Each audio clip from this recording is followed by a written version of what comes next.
ಸ್ವರೂಪರಲ್ಲಿ ಅನಂತ ಅನಂತ ಪ್ರಣಾಮಗಳು. ಇವತ್ತು ಬೆಳಿಗ್ಗೆ ಬೇಗ ಹೋಗುವ ಅವಸರವಿರುವ ಕಾರಣ ಕಾರ್ಯಕ್ರಮದಲ್ಲಿ ಸ್ವಲ್ಪ ವ್ಯತ್ಯಾಸ. ಈಗಾಗಲೇ ಸಾಕಷ್ಟು ವಿಷಯಗಳನ್ನ ಹೇಳಿ ಹೇರಿಯಾಗಿದೆ. ಈಗ ಇದರ ಮೇಲೆ ನಮ್ಮದು ಪಾಠ. ಈಗ ಅದನ್ನ ನಾವು ಎತ್ತುಗಳು ಅವು ಮೇಲಕ್ಕೆ ಹಂಗೆ ಹಾಕ್ತಾವ, ಅಗಲತ್ತು ಅವಕ್ಕ ಯಾವಾಗ ಹುಲ್ಲು ಸಿಕ್ಕಿರ್ತದ ಆವಾಗ ಅದನ್ನ ತಿಂದು, ಅಥವಾ ಮಂದಗಳ ಸಹಿತ ನೋಡ್ರಿ ಚೀಕ್ ಪಾಕೆಟ್ಸ್ ಅಂತ ಇರ್ತಾವ. ಚೀಕ್ ಪಾಕೆಟ್ಸ್ ಅಂತ ನೀವೇನಾರ ಕೊಟ್ರಿ ಅಂತಂದ್ರ ಮೊದಲು ಅವ್ ಗಲ್ಲದಾಗ ಸಂಗ್ರಹ ಮಾಡ್ಕೊತಾವ. ಒಳಗ್ ಪ್ಯಾಕೆಟ್ ಇದ್ದಂಗ ಇರ್ತದ, ಬಾಯಿ ಒಳಗ್ ಬಡ ಬಡ ಬಡ ಬಾಯಾಗಿ ತುಂಬ್ಕೊತಾವ. ಆಮೇಲೆ ಸಾವಕಾಶ ತಿಂತಾವ. ಹಂಗ ನಿಮ್ಮ ಚೀಕ್ ಪಾಕೆಟ್ಸ್ ನಲ್ಲಿ ಅಥವಾ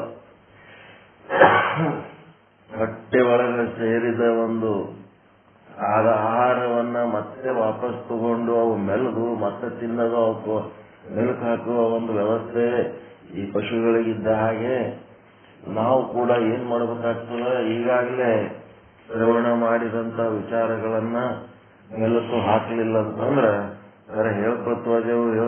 ಹೇಳ್ಕೊತೋದೇವು ನಿಮ್ಮಲ್ಲಿ ನೀವು ಮೆಲುಕು ಹಾಕಲಿಲ್ಲ ಅಂತಂದ್ರ ಅದು ಜೀರ್ಣ ಆಗಂಗಿಲ್ಲ. ಹಾಗಾಗಿ ನಾನೇನ್ ಮಾಡೀನಿ, ವಾರದೊಳಗ ಒಂದು 2-3 ದಿವಸ ನಾನು ಪಾಠ ಹೇಳಲ್ಲ. ನಿಮ್ಮ ಮೆಲುಕು ಹಾಕುವ ಕಾರ್ಯಕ್ರಮಗಳೇ ಜಾಸ್ತಿ ಆಗಬೇಕು. ಪ್ರತಿನಿತ್ಯ ನಾನು ಪಾಠ ಹೇಳ್ಕೊತ ಹೋಗಿ ಬರೀ ಹೇರಿಕೆ ಆಗ್ಲಕತ್ತದ ಹೊರತು ನಿಮ್ಮ ಮೆಲುಕುಗಳು ಎಲ್ಲ ಸುಮ್ಮನೆ ಕೂಡ್ಲಕತ್ತೀರಿ. ಬೆಳಿಗ್ಗೆ ಯಾರಿಗೆ ಟೈಮ್ ಇಲ್ಲ, ಬೇಗ ಬೇಗ ಹೇಳಿ ಹೋಗ್ಬೇಕಂತೀರಿ ಅವರೆಲ್ಲರಿಗೆ ನಾವು ಸಮಯದಾನ ಮಾಡ್ಲಕತ್ತೀವಿ. ಸೋಮವಾರ, ಬುಧವಾರ, ಶುಕ್ರವಾರ 3 ದಿನ ನಾನು ಪಾಠ ಹೇಳ್ತೇನೆ. ಮಂಗಳವಾರ, ಗುರುವಾರ, ಶನಿವಾರ ನಿಮ್ಮದೇ ಇರ್ತದೆ ಮೆಲುಕು ಕಾರ್ಯಕ್ರಮ. ನಾನು ಇರಂಗಿಲ್ಲ, ಪಾಠದಲ್ಲಿ ಇರ್ತೀನಿ ಆದ್ರೆ ಹೇಳಂಗಿಲ್ಲ. ಮತ್ತೇನು ಸೋಮವಾರ ಶುಕ್ರವಾರ ಹೇಳೇ ಇರ್ತಾರಂತೇನು ತಿಳ್ಕೊಬೇಡ್ರಿ. ಏನ್ ಮಾಡ್ಬೇಕು, ನಾನು ಹ್ಯಾಂಡ್ ರೈಸ್ ಮಾಡಿದ್ರೆ ನನ್ನ ಹೆಸರು ಅನೌನ್ಸ್ ಮಾಡ್ರಿ. ಇಲ್ಲಾಂದ್ರೆ ನೀವು ಮಾಡ್ಬೇಕು, ನಿಮ್ ಕೆಲಸ ನೀವು ಮಾಡ್ಬೇಕು, ಕಡ್ಡಾಯವಾಗಿ ಮಾಡ್ಲೇಬೇಕು. ನೀವು ಸುಮ್ಮನೆ ಕುಂದಿರ್ತೀರಿ ಅಂತಂದ್ರೆ ಆಗಂಗಿಲ್ಲ. ಈಗ ನಾನು ಪಾಠ ಹೇಳೋದು ಸ್ಲೋ ಮಾಡ್ಲಕತ್ತೀನಿ. ಎದ್ರ ಸಲುವಾಗಿ ಅಂತಂದ್ರೆ ನಿಮ್ಮ ಮೆಲುಕು ನಮ್ಮ ಲೆವೆಲಿಗೆ ಬರ್ಬೇಕೀಗ. ಅದು ಬರೋದಕ್ಕ ಅದು ಯಾವಾಗ ಲೆವೆಲಿಗೆ ತಂದು ಎಲ್ಲ ಮೆಲುಕು ಮುಗಿದು ರೀ ಅಂತ ಅಂತೀರಿ, ಅವಾಗ ಮತ್ತೆ ಡೈಲಿ ಚಾಲು ಮಾಡ್ತೀನಿ ನಾನು. ಈಗಾಗಲೇ ಸಾಕಷ್ಟು ಅದ ಇಲ್ರಿ ನಿಮಗೆ ಮಾಡ್ಲಿಕ್ಕೆ ಕೆಲಸ, ಮೆಲುಕು ಹಾಕ್ಲಿಕ್ಕೆ ಆದ ಇಲ್ಲ ಕೆಲಸ. ಮತ್ತ ರಾಶಿ ರಾಶಿ ಅದ, ಸುಮ್ನೆ ಹಾಕಿ ಯಾವಾಗ ನಂದೊಂದು ಹೆಜ್ಜೆ ಇದ್ರೆ ನಿಮ್ದು ಒಂದು ಹೆಜ್ಜೆ ಇರಬೇಕು. ನಿಮ್ಮ ಹೆಜ್ಜೆ ಇಲ್ಲೇ ಬರೀ ನಾನು ಒಬ್ಬನೇ ಓಡ್ಕೊತ ಹೋದ್ರೆ ಹಿಂದೆ ಯಾರು ಬರ್ಲಿಲ್ಲ ಅಂದ್ರೆ ಏನ್ ಮಾಡ್ಬೇಕು ನಾನು? ಹೀಗಾಗಿ ಮೆಲುಕು ಕಾರ್ಯಕ್ರಮ ಕಂಪ್ಲೀಟ್ ಆಗೋ ತನಕ ನಾನು ಡೈಲಿ ಹೇಳೋದು ನನ್ನ ಮೇಲೆ ಡಿಪೆಂಡ್ ಇರಬೇಡ್ರಿ. ನೀವೇ ಹೇಳೋರು, ನೀವೇ ಕೇಳೋರು. ವಿಚಾರಸಾಗರ ನಿಮ್ಲಿಂತ ಉದ್ಧಾರ ಆಗ್ಬೇಕದು. ಅಂತ ಒಂದು ಕೆಲಸ ಮಾಡ್ಬೇಕಾಗ್ಯದ ನೀವು. ಅದಕ್ಕೆ ನಾನು ಬಂದ್ನೆ ಅಂತಂದ್ರೆ ಹ್ಯಾಂಡ್ ರೈಸ್ ಮಾಡಿದ್ರೆ ನನ್ನ ಹೆಸರು ಅನೌನ್ಸ್ ಮಾಡಿ, ಇಲ್ಲ ಅಂತಂದ್ರೆ ನನ್ನ ಜಾಗದೊಳಗ ನಿಮ್ದೇನು ಅವ್ಯಾಹತ ಡೈಲಿ ಏನ್ ಮಾಡ್ತಿರಲ್ಲ ಮೆಲುಕು, ಅದನ್ನ ಅಲ್ಲಿ ಇಟ್ಕೊಳ್ರಿ. ಅದಕ್ಕೆ ಸಂಬಂಧಪಟ್ಟಂತ ಪ್ರಾಸ್ತಾವಿಕ ನುಡಿ ಮಾಡ್ಕೊಳ್ರಿ.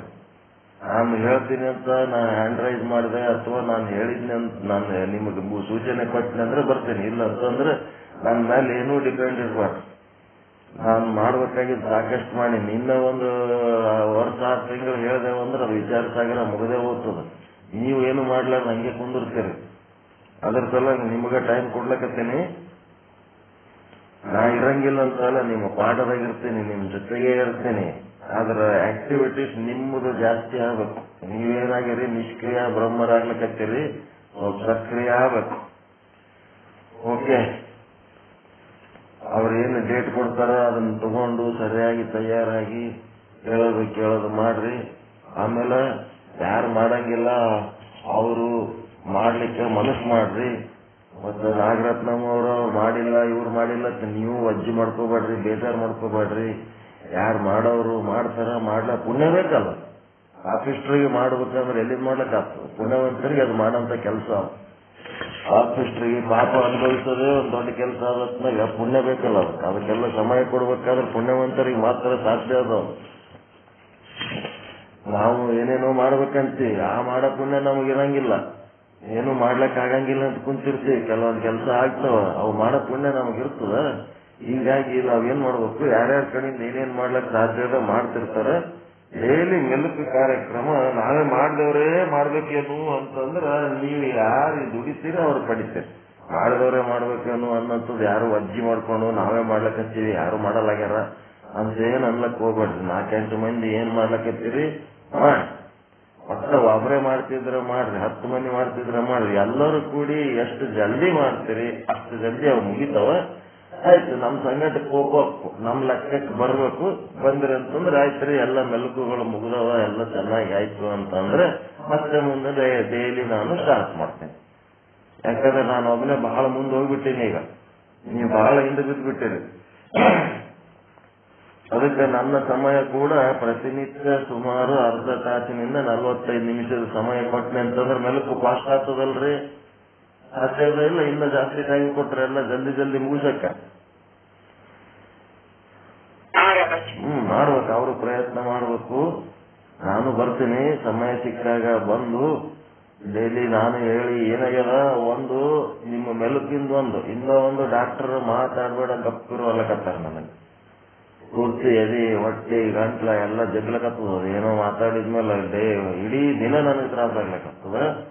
ಅದೇನು ಜಡ್ಡಲ್ಲ, ನಿಮ್ ಪರಿಶ್ರಮ ಮಾಡ್ಕೊಳಕತ್ತೀರಿ ನೀವು, ಹಂಗ ಹಿಂಗ ಅರ್ಲಕತ್ತಾರ. ಗಪ್ಪಿರು ಅಂದ್ರೆ ಹೆಂಗ್ ಗಪ್ಪಿರ್ಲಕತ್ತ, ಏನಾರು ಮಾತಾಡ್ಬೇಕಾಗ್ತದ, ಏನಾರು ಮಾಡ್ಬೇಕಾಗ್ತದ. ಇರ್ಲಿ ನೋಡ, ನಾನು ಆರೋಗ್ಯನೂ ಒಂದಿಷ್ಟು ರೆಸ್ಟ್ ಸಿಕ್ಕಂಗಾಗ್ತದ, ನೀವನು ಮೆಲುಕು ಮಾಡ್ಲಿಕ್ಕೆ ಟೈಮ್ ಸಿಗ್ತದ. ಇದೇನು ಸತ್ಸಂಗ ಮಾಡೋದ್ರಿಂದ ಏನು ಜೀವ ಹೋಗಲ್ಲ. ಜೀವ ಆದ್ರೂ ಏನು ಧನ್ಯ, ಅದಕ್ಕಿಂತ ದೊಡ್ಡ ಕೆಲಸ ಮಾಡೋ ಜೀವ ಹೋದ್ರೆ ಏನು ಆಗಲ್ಲ. ಅದ್ರ ಬಗ್ಗೆ ಏನ್ ತಲೆ ಕೆಲ್ಸಗಳೋದಿಲ್ಲ. ಬರ್ತೀನಿ. ನೀವೇನ್ ಮಾಡ್ಬೇಕು, ರೆಗ್ಯುಲರ್ ಆಗಿ ಆದಷ್ಟು ಬೇಗ ಹೆಂಗ್ ಮುಗಿಸ್ತೀರಿ ಅದು ನಿಮ್ಮ ಮೇಲೆ ಬಿಟ್ಟದ್ದು. ನಾನು ರೆಗ್ಯುಲರ್ ಆಗಂಗಿಲ್ಲ, ಇನ್ ಮುಂದೆ ನಾನು ಇರ್ರೆಗ್ಯುಲರ್ ಆಗ್ತೀನಿ. ನೀವೆಲ್ಲರೂ ರೆಗ್ಯುಲರ್ ಆಗಿ ಮಾಡ್ಬೇಕು. ನಾ ಬಿಟ್ಟಿನಿ ಅಂತ ಹೇಳಿ ಯಾರ್ಯಾರ ಬರೋದು ಬಿಟ್ರಿ ನಿಮ್ಮನ್ನ ಮತ್ತೆ ಕರ್ಕೊಳಂಗೇ ಇಲ್ಲ ನಾನು. ನಾವೆಲ್ಲ ಜಾಸ್ತಿ ಬುದ್ಧಿಗಳು ಬಿಟ್ಬಿಡ್ಬೇಕು. ನಾನಿದ್ದಾಗೆ ಬರ್ಬೇಕು, ನಾನಿರ್ಲಾರ್ದಾಗೆ ಬಿಡು, ಈಗ ಬರಬಾರ್ದು ಅಂಥವೆಲ್ಲ ಬೇಡ. ನಿಮ್ಮ ಉದ್ಧಾರಕ್ಕಾಗಿ ನೀವು ಟೈಮ್ ಕೊಟ್ಟಿವಿ, ನೀವು ಬರಬೇಕು, ಎಲ್ಲರೂ ಬರಬೇಕು, ಎಲ್ಲರೂ ನಿಮ್ಮ ಕೆಲಸ ಮಾಡೇಬೇಕು. ಮನಸ್ಸು ಹೇಳ್ಬಿಡ್ತದೆ, ಇನ್ನೊಂದು ಸರ್ ರೆಗ್ಯುಲರ್ ಬರಲ್ಲ, ಇನ್ನೇನು ನಾವು ಓದಲಿಲ್ಲ ಅಂದ್ರೆ ನಡೀತದ, ಅಂಥವೆಲ್ಲ ಬೇಡ. ಮತ್ತೆ ಕಂಪಲ್ಸರಿ ರೆಗ್ಯುಲರ್ ಆಗಿ ಅಟೆಂಡ್ ಆಗಿ ನೀವು ನಿಮ್ಮ ಕೆಲಸಗಳು ಆದಷ್ಟು ಬೇಗ ಜಲ್ದಿ ಜಲ್ದಿ ಜಲ್ದಿ ನಮ್ಗೆ ಡೇಟ್ ಕೊಡ್ರಿ, ನಾವು ಆ ಡೇಟಿನ್ ಮಾಡ್ತೀವಿ, ಈ ಡೇಟಿನ್ ಮಾಡ್ತೀವಿ ಅಂತ ಹೇಳಿ ಹಚ್ಚಿ ಮಾಡ್ಬೇಕು. ಅವೆಲ್ಲ ನಾ ಹೇಳ್ತೀನಿ, ಯಾವಾಗ ನಾ ಪಾಠ ಮಾಡ್ತೀನಿ ಅಂತೇಳಿ ನಿಮ್ಗೆ ಕಾಲ್ ಮಾಡಿದ್ರೆ ಹೇಳ್ತೀನಿ, ಇಲ್ಲ ಅಂತಂದ್ರೆ ಪಾಠದ ಟೈಮ್ ಒಳಗೆ ನಾನು ಹ್ಯಾಂಡ್ರೈಸ್ ಮಾಡ್ತೀನಿ, ಅವಾಗ ನನ್ನ ಹೆಸರು ಅನೌನ್ಸ್ ಮಾಡಿ. ಆದ್ರೆ ಡೈಲಿ ನೀವು ಅಟೆಂಡ್ ಆಗಿ ನಿಮ್ಮ ಕೆಲಸ ನೀವು ಮಾಡ್ಲೇಬೇಕು. ನಿಮಗೆ ಮಾಡ್ಲಕ್ಕೆ ಜಗ್ಗಿ ಕೆಲಸ. ಇದು ಶ್ರೀ ವಿಚಾರ ಸಾಗರ ಸಾಧು ಮಿಸ್ಟರ್ ದಾಸಿಯವರ ಕೃತಿ.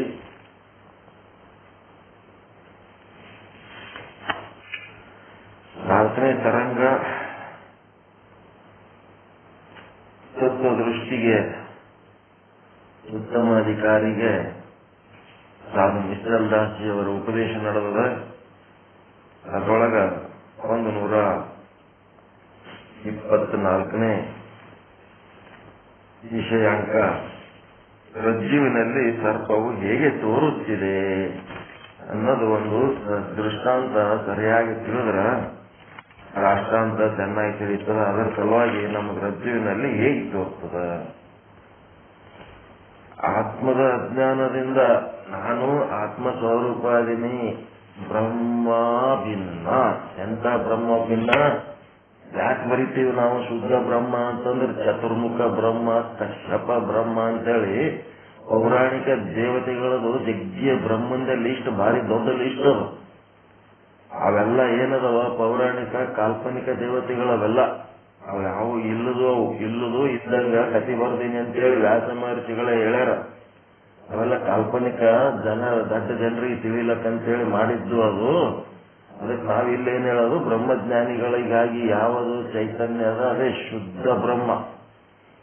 ಅದಕ್ಕೆ ಶುದ್ಧ ಬ್ರಹ್ಮ ಭಿನ್ನ, ಶುದ್ಧ ಬ್ರಹ್ಮನಿಂದ ಅಭಿನ್ನವಾದ ಎಂಥದ್ದು ಪ್ರತ್ಯೇಕಾತ್ಮ ಅಂದ್ರೆ ಪಿಂಡ ಅಂದರೆ ಒಳಗಿರುವ ಆತ್ಮ ಚೈತನ್ಯ ಸ್ವರೂಪ. ಅಂಥದ್ದೊಂದು ಬ್ರಹ್ಮ ಭಿನ್ನ, ಶುದ್ಧ ಬ್ರಹ್ಮ ಭಿನ್ನ ಪ್ರತ್ಯೇಕಾತ್ಮ ಚೈತನ್ಯ ಸ್ವರೂಪ. ಅಂದೇನು ನಂದೇನದಲ್ಲ, ನಾನು ನೀನು ಅಂತಂದ್ರೆ ಅದು ಲಕ್ಷಾರ್ಥದ ನಾನು ನೀನು ಈ ಆತ್ಮಸ್ವರೂಪ. ಇದನ್ನ ನಮ್ಮ ಸ್ವರೂಪವನ್ನ ನಾವು ಮರ್ತಕ್ಕ ನಮ್ಗೇನಾಗ್ಲಿಕ್ಕತ್ತದ, ಜೀವಭಾವ ಉಂಟಾಗ್ಲಿಕ್ಕತ್ತದ. ಜೀವಭಾವದೊಳಗ ದುಃಖ, ಕಾಮ, ಕ್ರೋಧ, ಲೋಭ, ಮೋಹ, ಜಗತ್ತು ಏನೇನದವ ಇವೆಲ್ಲಾನು ಇರ್ತವ. ನಾವು ಯಾವಾಗ ಆತ್ಮಭಾವದಲ್ಲಿರ್ತೀವಿ ಆ ಸಮಯದಲ್ಲಿ ಈ ಜಗತ್ತು ನಮಗೆ ಸಂಬಂಧ ಇರಂಗಿಲ್ಲ. ಲೈಟ್ ಹಾಕಿ ಹಾಗೆ ಒಂದು ಸ್ಕ್ರೀನ್ ನೋಡ್ತಾ ಕೂತವನಿಗೆ ಸಿನಿಮಾ ಇಲ್ಲಲ್ಲಿ. ಯಾವನು ಕರೆಂಟ್ ಹೋಗಿ ಸಿನಿಮಾ ನೋಡ್ತಿರ್ತಾನ ಅವನಿಗೆ ಸ್ಕ್ರೀನಿನ ದರ್ಶನ ಇಲ್ಲ. ಅದಕ್ಕೆ ಆತ್ಮದಲ್ಲಿದ್ದವನಿಗೆ ಅನಾತ್ಮದ ದರ್ಶನ ಆಗಲ್ಲ, ಅನಾತ್ಮದಾಗಿದ್ದವನಿಗೆ ಆತ್ಮದ ದರ್ಶನ ಆಗಲ್ಲ. ಆತ್ಮಸ್ವರೂಪ ಭಾವದಲ್ಲಿದ್ದವನಿಗೆ ಅನಾತ್ಮದ ದರ್ಶನ ಆದರೂ ಕೂಡ ಅವನೇನ್ ಮಾಡ್ತಾನ, ಅದು ನಿತ್ಯ ಆದಂತೆ ಅವನ ಹತ್ರ ನಿಶ್ಚಯ ಜ್ಞಾನ ಇರ್ತದ. ಅದಕ್ಕೆ 3 ರೀತಿ. ಕೇವಲ ಆತ್ಮವನ್ನ ನೋಡವರು ಅವ್ರಿಗೇನಂತಾರ, ಅವ್ರಿಗೆ ಬೇರೆ ಏನು ಕಾಣಂಗೇ ಇಲ್ಲ, ಕೇವಲ ಆತ್ಮವನ್ನೇ ಕಾಣ್ತಾರ. ಜ್ಞಾನಿಗಳು ಅಂತಾರ, ಶುದ್ಧ ಬ್ರಹ್ಮಜ್ಞಾನಿಗಳಂತಾರೆ, ಕೇವಲ ಆತ್ಮವನ್ನೇ ಕಾಣದು. ಎಲ್ಲಾ ಕಡೆ ಎತ್ತ ನೋಡಿದ ಡತ್ತ ನೀನೇ ದೇವ, ಸಕಲ ವಿಸ್ತಾರದ ರೂಹು ನೀನೇ ದೇವ ಅಂತೇಳಿ ಹಿಂಗೆಲ್ಲ ಏನ್ ಹೇಳ್ತಾರಲ್ಲ, ಇದೇನು ಕೇವಲ ಆತ್ಮವನ್ನು ನೋಡ. ಇವ್ರಿಗೇನಂತಾರ, ಶುದ್ಧ ಬ್ರಹ್ಮಜ್ಞಾನಿಗಳು ಅಂತಾರ. ಮತ್ತ ಅಲ್ಲಿ ಅವ್ರಿಗೆ ಜಗತ್ತೇ ಕಾಣಂಗಿಲ್ಲ, ಏನು ಕಾಣಂಗೇ ಇಲ್ಲ, ಬೇರೆ ಏನು ಅಬ್ರಹ್ಮನನ್ನು ಹೊರತುಪಡಿಸಿ ಏನೇನು ಕಾಣಂಗಿಲ್ಲ. ಇವರೇನು ಟಾಪ್ ಕ್ಲಾಸ್, ಇವರೆಲ್ಲ ಸಿದ್ಧ ಪುರುಷರು, ಪ್ರಸಿದ್ಧ ಪುರುಷರು ಅಂತಾರೆ ಇವ್ರಿಗೆ. ಸಿದ್ಧ ಆಗಿರ್ತಾರೆ, ತಮ್ಮ ಪಾಡಿಗೆ ತಾವು ಸಿದ್ಧ ಆಗಿರ್ತಾರ. ತಮಗಾದ ಆನಂದ ಜಗತ್ತಿಗೆ ಆಗ್ಲಿ ಅಂತೇಳಿ ಯಾರು ತಮ್ಮ ಆನಂದ ಹಂಚ್ತಾರ ಅವರು ಪ್ರಸಿದ್ಧ ಪುರುಷ. ಇಷ್ಟೇ, ಇದು 1ನೇ ಸ್ಟೆಪ್, ಅಗ್ದಿ ಟಾಪ್ ಲೆವೆಲ್. ಇನ್ನು 2nd ಸ್ಟೆಪ್ ಏನದ, ಇವರಿಗೆ ಜಗತ್ತು ಕಾಣುತ್ತೆ,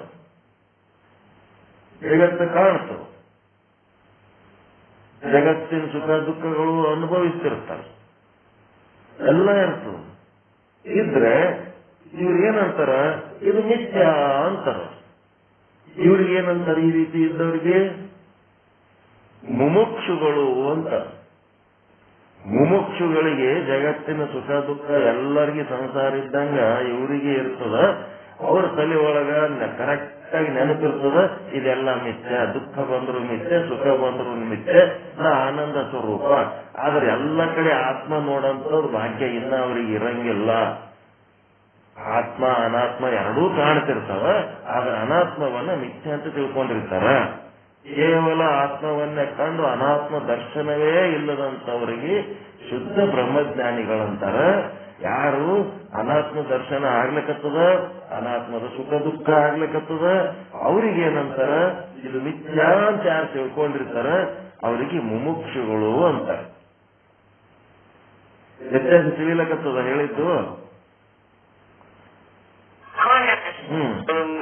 ನೆಕ್ಸ್ಟ್ ಏನಾಗ್ತದ, ಇನ್ನು 3ನೇದವ್ರೇನದಾರ, ಇವರಿಗೆ ಜಗತ್ತು ಸುಖ ದುಃಖ ಏನೇನದವ ಎಲ್ಲ ಮುಣಿಗಿ ಬಿಟ್ಟಿರ್ತಾನ.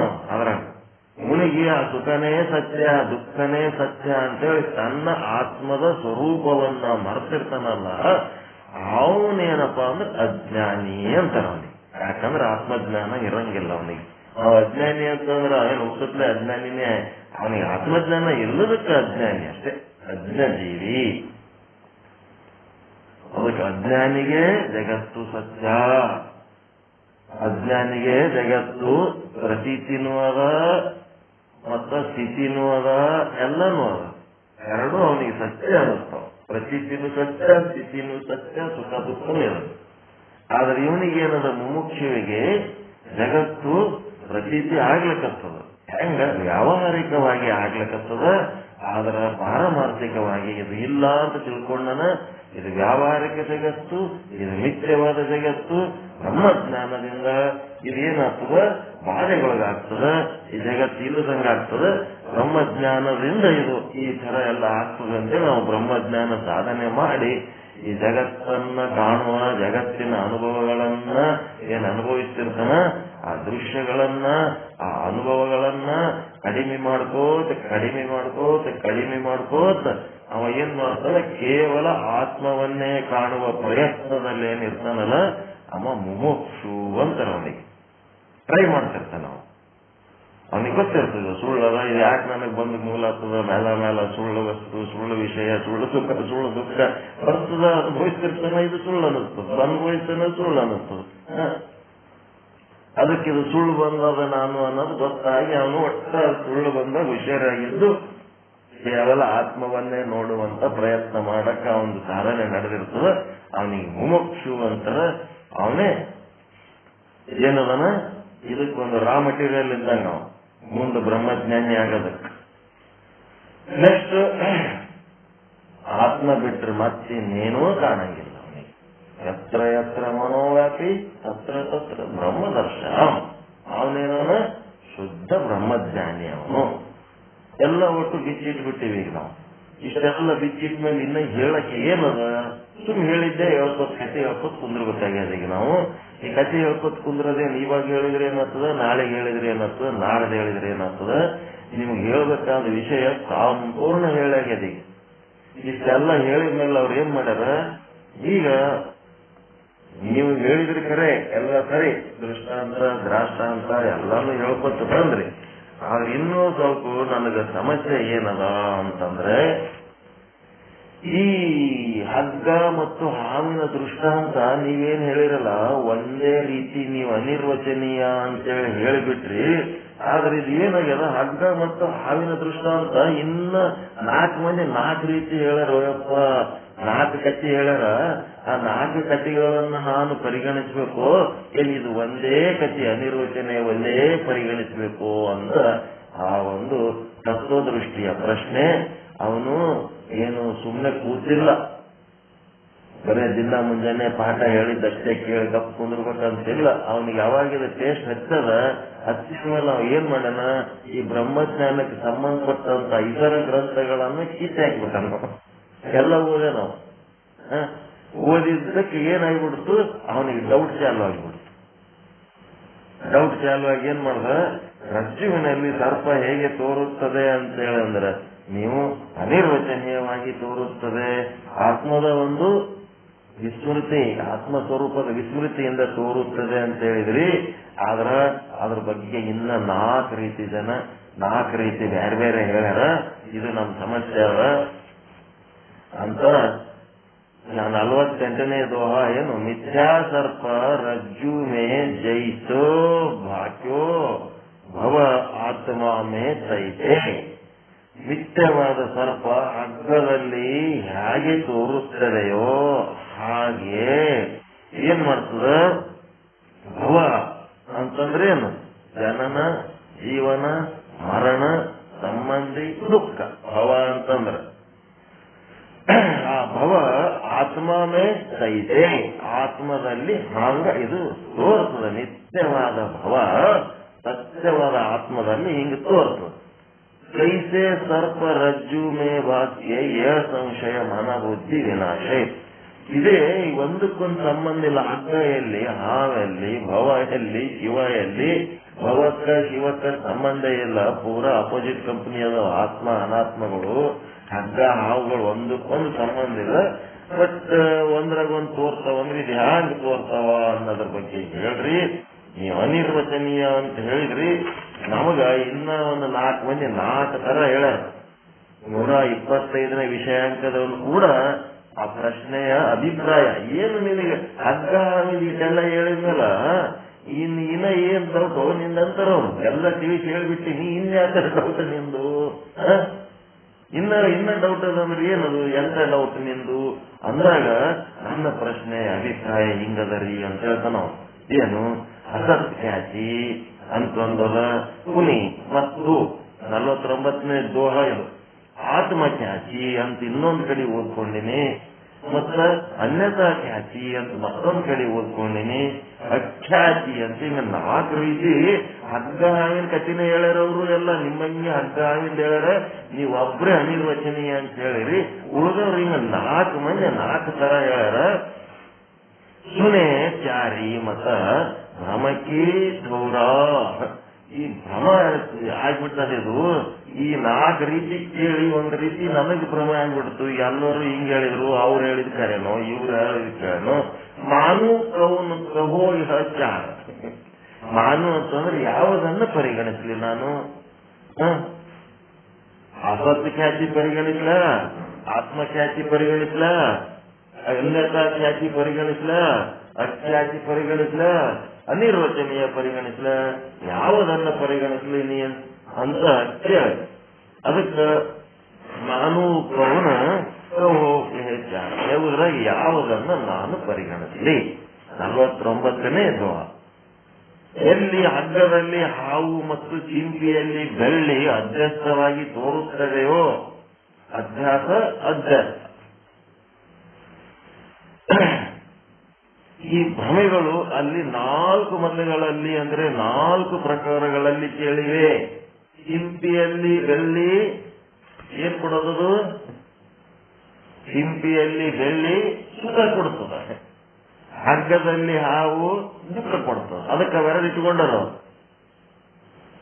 ನೀವು ಸಂಸಾರದೊಳಗ ಸುಖ ಕೊಡ್ತದ ಏನೇನ್ ಸಂಗ್ರಹ ಮಾಡಿರಿ, ನಿಮ್ಮ ಬ್ರಹ್ಮ ಸ್ವರೂಪ ಒಂದು ಬಿಟ್ಟು ಉಳಿದದ್ದೆಲ್ಲ ಏನದ ಚಿಂಪಿ ಒಳಗಿನ ಬೆಳ್ಳಿ ಇದ್ದಂಗ.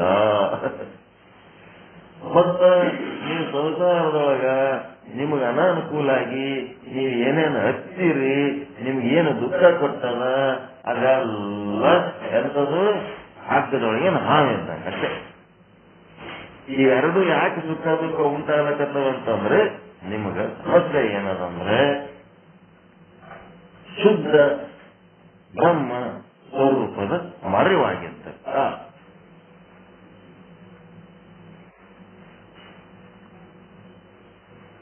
ಅದಕ್ಕೆ ಎಲ್ಲಿ ಹಗ್ಗದಲ್ಲಿ ಹಾವು ಮತ್ತು ಸಿಂಪಿಯಲ್ಲಿ ಬೆಳ್ಳಿ ಅಧ್ಯಸ್ಥವಾಗಿ ತೋರಿಸ್ತವೆಯೋ ಭ್ರಮೆಗಳು, ಇವೆಲ್ಲ ಭ್ರಮೆಗಳಾಗ್ಬಿಟ್ಟವ. ಅಲ್ಲಿ 4 ಮತಗಳಲ್ಲಿ ಅಂದ್ರೆ 4 ಪ್ರಕಾರಗಳಲ್ಲಿ ಕೇಳಿದ್ದೇನೆ. ಹಗ್ಗದಲ್ಲಿ ತೋರುವ ಹಾವಿನ ರೀತಿಯನ್ನ, ಸಿಂಪಿಯಲ್ಲಿ ತೋರುವ ಬೆಳ್ಳಿಯ ರೀತಿಯನ್ನ, ಇಲ್ಲಿ 4 ಪ್ರಕಾರ ಮತಗಳು ಭಿನ್ನ ಭಿನ್ನವಾದ ರೀತಿಯಿಂದ ಹೇಳುತ್ತಿದ್ದಾರೆ. ಇದು ಬರ್ಕೋಬೇಕು. ಅಸತ್ಯ ಖ್ಯಾತಿ ಅಂತ ಬರೆದು ಮುಂದೇನು ಬರೀಬೇಕು? ಶೂನ್ಯವಾದಿಗಳು ಅಂತ ಬರೀಬೇಕು. ಶೂನ್ಯವಾದಿಗಳು, ಶೂನ್ಯ ಅಂದ್ರೆ ಏನು ಇಲ್ಲ ಅಂತಾರಲ್ಲ, ಬುದ್ಧ ಆತ್ಮನೂ ಇಲ್ಲ ಪರಮಾತ್ಮನೂ ಇಲ್ಲ. ಶೂನ್ಯವಾದಿಗಳು, ಅಸತ್ಯ ಖ್ಯಾತಿ. ಮತ್ತ ಇನ್ನ ಒಂದ್ಯಾವುದು? ಆತ್ಮಖ್ಯಾತಿ. ಇದು ಯಾರು ಹೇಳ್ಯಾರಂತಂದ್ರ ಕ್ಷಣಿಕ ವಿಜ್ಞಾನವಾದಿ. ಕ್ಷಣಿಕ ವಿಜ್ಞಾನವಾದಿ. ಆತ್ಮಖ್ಯಾತಿ ಹೇಳಿದವರು ಕ್ಷಣಿಕ ವಿಜ್ಞಾನವಾದಿಗಳು.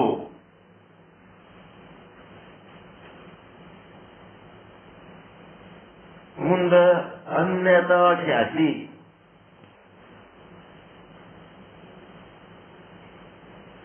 ಅನ್ಯತಾ ಖ್ಯಾತಿ ಯಾರ್ದಿದು?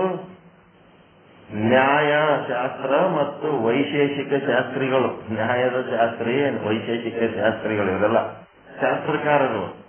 ಕ್ಷಣಿಕ ವಿಜ್ಞಾನವಾದಿಗಳು ಆತ್ಮಖ್ಯಾತಿ ಹೇಳಿದ್ರ. ಅನ್ಯತಾ ಖ್ಯಾತಿ ಯಾರು ಹೇಳಾರ? ನ್ಯಾಯ ಮತ್ತು ವೈಶೇಷಿಕರು. ನ್ಯಾಯ ಇದ್ದವ್ರಿಗೆ ಏನಂತಾರ? ನೈಯಾಯಕರು ಅಂತಾರೆ. ಇಲ್ಲಿ ಅಲ್ಲಿ ವಾಕ್ಯಗಳು ನೋಡು, ವಾಕ್ಯಗಳು ನೋಡ.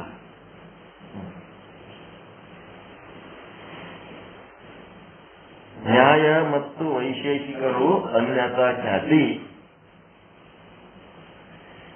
ಮತ್ತೆ ಸಾಂಖ್ಯರು ಮತ್ತು ಪ್ರಭಾಕರರು ಏನ್ ಹೇಳಾರ? ಯಾವ ಖ್ಯಾತಿ? ಅಖ್ಯಾತಿ. 4ನೇದು ಅಖ್ಯಾತಿ. 4ನೇದು ಹೇಳೋದು ಅಖ್ಯಾತಿ ಅಂದ್ರೆ ಸಾಂಖ್ಯರು ಮತ್ತು ಪ್ರಭಾಕರರು.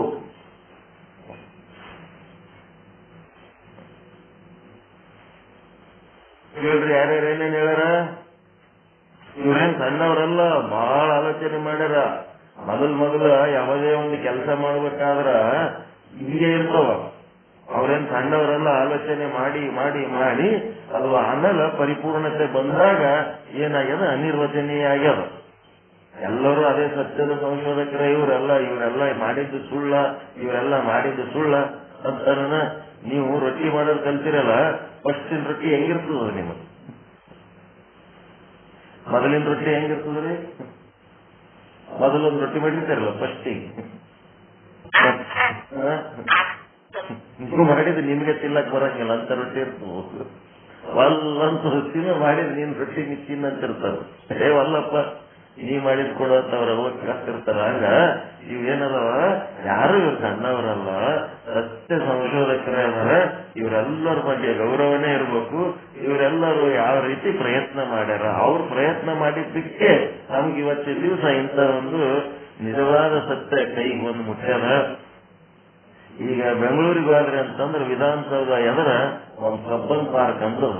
ಆ ಕಬ್ಬನ್ ಪಾರ್ಕ್ನೊಳಗೆ ಏನ್ ಮಾಡ್ಯಾರ? ವಿಶ್ವೇಶ್ವರಯ್ಯ ಮ್ಯೂಸಿಯಂ ಅಂತ ಇಂಜಿನಿಯರಿಂಗ್ ಎಲ್ಲಾ ಐಟಮ್ಸ್ ಏನದ ಮ್ಯೂಸಿಯಂನಾಗ ಅದಾವ.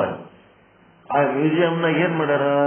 ಎಲ್ಲ ಬಸ್, ರೈಲ್ವೆ, ಜೀಪ, ಗಾಡಿ, ಎಲ್ಲ ಏರೋಪ್ಲೇನ್ ತನಕ ಎಲ್ಲ ಸಾಮಾನುಗಳು ಇಟ್ಟಾರ. ಎಲ್ಲ ಏನೇನು ಇರ್ಬೇಕು ಸೈನ್ಸಿಂದ ಎಲ್ಲ ಇಟ್ಟಾರ. ಭೌತಶಾಸ್ತ್ರಕ್ಕೆ ಸಂಬಂಧಪಟ್ಟದ್ದು ಎಲ್ಲ ಅದ. ಅದು ಏನಾಗ್ಯದ? ಫಸ್ಟ್ ಏನ್ ಇಟ್ಬಿಟ್ಟಾರ? ಬಂಡಿಗಾಲಿ ಇಟ್ಟಾರ. ಫಸ್ಟ್ ಎಂಟ್ರನ್ಸ್ ವಾದ ಕೂಡಲೇ ಬಂಡಿಗಾಲಿ. ಗಾಲಿ ಇಲ್ಲ ಅಂತಂದ್ರೆ ಯಾವ ಮಷೀನು ನಡೆಯಂಗಿಲ್ಲ. ಫಸ್ಟ್ ಕಂಡಿಡದ್ದೇ ಬಂಡಿಗಾಲಿ. ಬಂಡಿಗಾಲಿ ನೋಡಿದ ಕೂಡಲೇ ನಿಮ್ಗೇನು ಅದೇನು ಕೆಲ್ಸಕ್ಕೆ ಬರ್ಲಾದ್ರೆ ಎಂತದಿಟ್ಟಾರ ನೋಡಪ್ಪ. ನಾವು ಇಂಜಿನಿಯರಿಂಗ್ ಇದು ನೋಡ್ಲಕ್ ಹೋಗಿವಿ, ಅಲ್ಲಿ ನೋಡಿದ್ರು ಫಸ್ಟ್ ಈಗ ಬಂಡಿಗಾಲಿ ಇಟ್ಟಾರ ನೋಡಿ. ಏನ್ ನೋಡ್ಲಾರ ಬಂಡಿಗಾಲಿ ಇದು. ಬಂಡಿಗಾಲಿ ಫಸ್ಟ್ ಇಂಜಿನಿಯರಿಂಗ್ ಐಟಮ್ ಅದು. ಬಂಡಿಗಾಲಿ ಫಸ್ಟ್ ಇಂಜಿನಿಯರಿಂಗ್ ಐಟಮ್ ಅದು, ಗೊತ್ತಾಯ್ತಾ?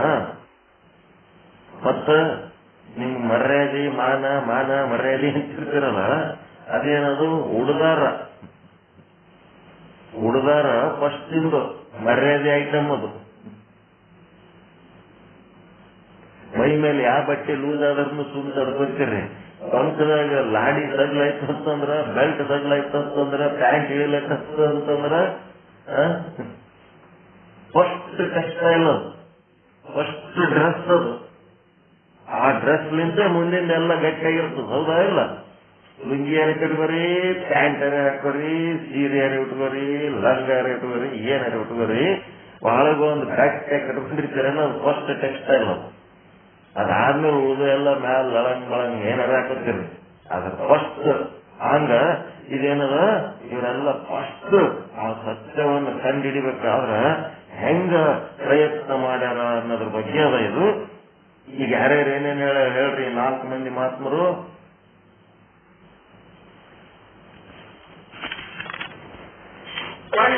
ಒಂದನೇದು ಅಸತ್ಯಾದಿ, ಶೂನ್ಯ. ಎರಡನೇದು ಆತ್ಮ, ಇದು ಕ್ಷಣಿಕವಾದ ವಿಜ್ಞಾನವಾದ. ಮೂರನೇ ಅನ್ಯಖ್ಯಾತಿ.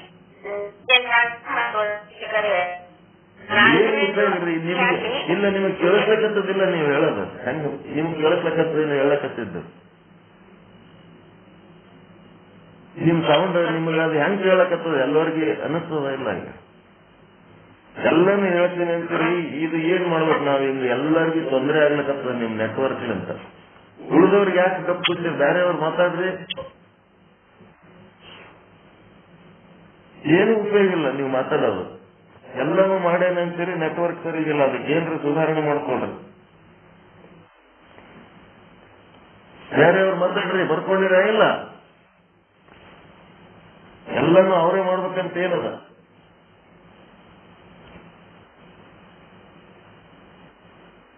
ಬೇರೆಯವ್ರು ಬರ್ಕೊಂಡಿರ ಇಲ್ಲ, ನೋಟ್ಬುಕ್ ಪೆನ್ ಇಟ್ಕೊಂಡು ಕೂತೀರಾ, ಏನ್ ಮಾಡ್ಲಕತ್ತೀರ ನೀವು?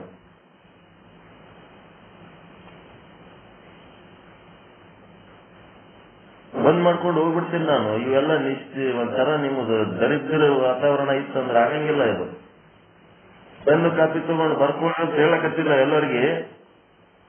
ಮಾತಾಡ್ರಿ, ಇನ್ನೊಬ್ರು ಯಾರು ಇಲ್ಲ, 15 ಮಂದಿ ಇದೀರಿ. ಒಂದೇದು ಅಸಖ್ಯಾತಿವಾದಿಗಳು, ಶೂನ್ಯವಾದ ಹೇಳ್ತಾರೆ. ಎರಡನೇದು ಆತ್ಮಖ್ಯಾತಿ, ಇದು ವಿಜ್ಞಾನಿವಾದಿಗಳು. ಮೂರನೇದು ಉನ್ನತಖ್ಯಾತಿ, ಇದು ನ್ಯಾಯ ವೈಶೇಷಿಕ. ನ್ಯಾಯ ಮತ್ತು ವಿಶೇಷ ಅದ್ರ ಬದಲಿ ವೈಶೇಷಿಕ. ನ್ಯಾಯದವ್ರಿಗೆ ಏನಂತಾರ? ನೈಯಾಯಕರು ಅಂತಾರ. ನೈಯಾಯಕರು ಮತ್ತು ವೈಶೇಷಿಕರು, ಈ ರೀತಿ ಬರ್ಕೊಳ್ರಿ, ಏನ್ ತೊಂದರೆ ಇಲ್ಲ. ಇನ್ನು ಅಖ್ಯಾತಿಯವರು ಸಾಂಖ್ಯರು ಮತ್ತು ಎಲ್ಲರೂ ಬರ್ಕೊಂಡಿರ್ತೀರಿ. ಅವರು ಅಖ್ಯಾತಿ ಅಂತಂದ್ರೆ ಸಾಂಖ್ಯರು ಮತ್ತು ಸಾಂಖ್ಯರು ಮತ್ತು ಪ್ರಭಾಕರರು. ನೋಡ್ರಿ, ಎಲ್ಲ ತಪ್ಪರ್ಕೊತೀರಿ. ಮಾತಾಡ್ಲಿಲ್ಲ ಅಂತಂದ್ರೆ ಏನ್ ಮಣ್ಣು ಗೊತ್ತಾಗಲ್ಲ, ಎಲ್ಲ ತಪ್ಪರ್ಕೊತೀರಿ. ಪ್ರಚಾರಕರ ಯಾರ್ಯಾರು ನಿಮ್ಗ? ಶೂನ್ಯವಾದಿಗಳು ಅಸತ್ ಖ್ಯಾತಿಯನ್ನು ಹೇಳುತ್ತಾರೆ. ಕ್ಷಣಿಕ ವಿಜ್ಞಾನವಾದಿಗಳು ಆತ್ಮಖ್ಯಾತಿಯನ್ನು ಹೇಳುತ್ತಾರೆ. ನೈಯಾಯಕರು ಅಂದ್ರೆ ನ್ಯಾಯ ಮತದವರು ಮತ್ತು ವೈಶೇಷಿಕರು ಅನ್ಯಥಾ ಖ್ಯಾತಿಯನ್ನು ಹೇಳುತ್ತಾರೆ. ಮತ್ತು ಸಾಂಖ್ಯರು ಮತ್ತು ಪ್ರಭಾಕರರು ಅಖ್ಯಾತಿಯನ್ನು ಹೇಳುತ್ತಾರೆ. ನೀವೇನು ಹೇಳ್ತೀರಿ? ನೀವ್ಯಾರು? ನೀವು ಮುಂದೆ ಪಾಠ ಕೇಳಕತ್ತೀರಲ್ಲ, ನಿಶ್ಚಲ ಪಾಠ. ಇದು ಯಾರು? ನೀವ್ಯಾರು? ಈ 4 ಮಂದಿ ಅದಾರ, ನೀವ್ಯಾರು? Who are you? ಈ 4ರಾಗ ಯಾರ ನೀವು?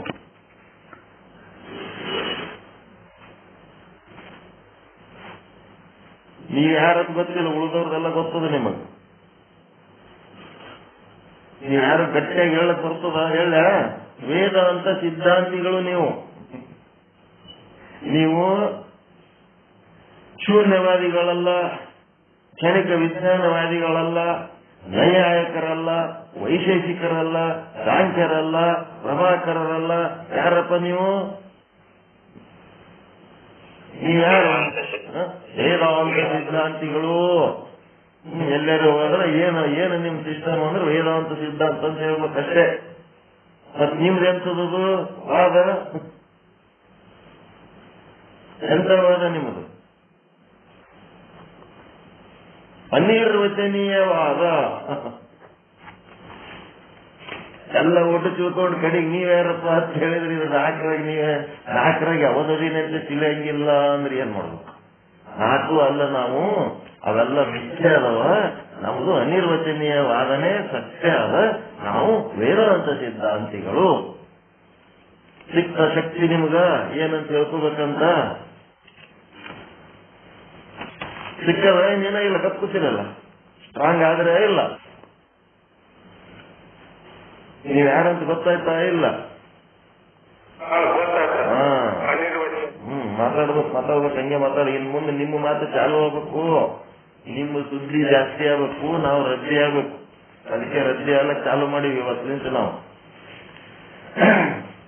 ದೋಹಾದ ಅರ್ಥ 1ನೇ ಸಾಲು ಅಸತ್ಖ್ಯಾತಿ ಮತ್ತು ಆತ್ಮಖ್ಯಾತಿ. 2ನೇ ಸಾಲಿನ ಅರ್ಥ ಅನ್ಯತಾ ಖ್ಯಾತಿ ಮತ್ತು ಅಖ್ಯಾತಿ.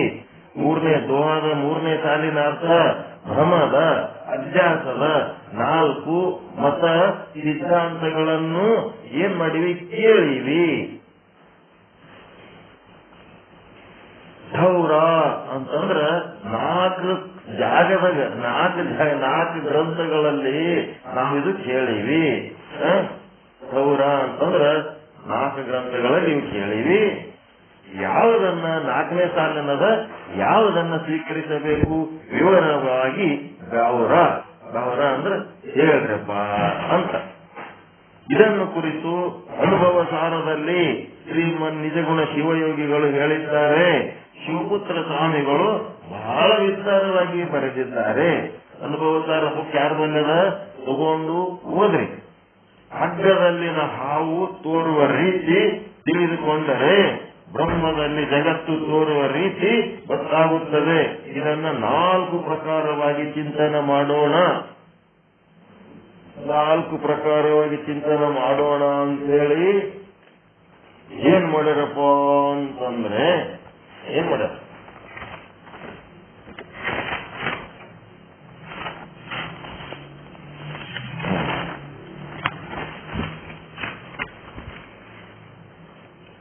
ಈ ಚಿಂತನೆ ಮಾಡೋದಕ್ಕಿಂತ ಮೊದಲ ಒಂದು 5 ನಿಮಿಷ ತುಂಬ ಕೂತು ಕೇಳ್ರಿ. ಅಲ್ಲಿಂದ ಇಲ್ಲಿ ತನಕ ಏನೇನ್ ಮಾಡೀವಿ ಅನ್ನೋದು ಒಂದು 2 ಪೇಜ್ನಾಗ ಬರೆದಿರ್ತದ. ಇಷ್ಟು ಕೇಳಿ ಮತ್ತೆ ಮುಂದೆ ಹೋಗೋದಿರ್ತದ. 5 ನಿಮಿಷ ನಿಮ್ಗ ಸದ್ಗುರುನಾಥ ಇದಕ್ಕೇನಂತಾರ? ರಿವಿಷನ್.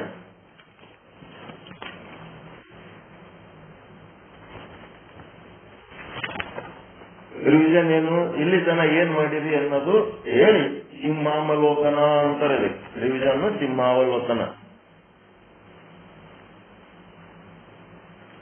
ಇದು ತೀರಾ ಅವಶ್ಯಕವಾಗಿರ್ತದೆ. ಇದಾದ್ಮೇಲೆ ಮುಂದಿನ ಕಲೆಕ್ಷನ್ ಸಿಗ್ತದೆ. ನೀನು ಪರಮಾನಂದ ಸ್ವರೂಪ ನಿರುವಿ ಅಂತ ಹೇಳಿದ್ರಿ ಸದ್ಗುರುನಾಥ. ಇಲ್ಲಿ ಕೇಳಿದ ವಿಷಯನೇ ಅದ, ಇದು ಏನ್ ಚೇಂಜ್ ಇಲ್ಲ ಅಂತ ಹೇಳಿದ್ರಿ.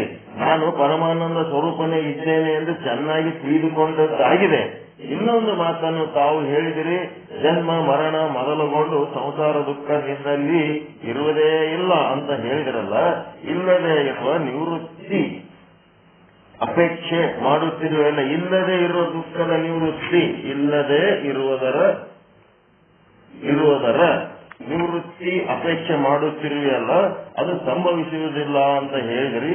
ದುಃಖವೇ ಇಲ್ಲ, ನಾನು ನಿವೃತ್ತಿ ಮಾಡ್ಕೋತಿ ಅಂತೇಳಿ ಇದರಲ್ಲಿ ನನಗೆ ಸಂಶಯ ಉಂಟಾಗಿದೆ.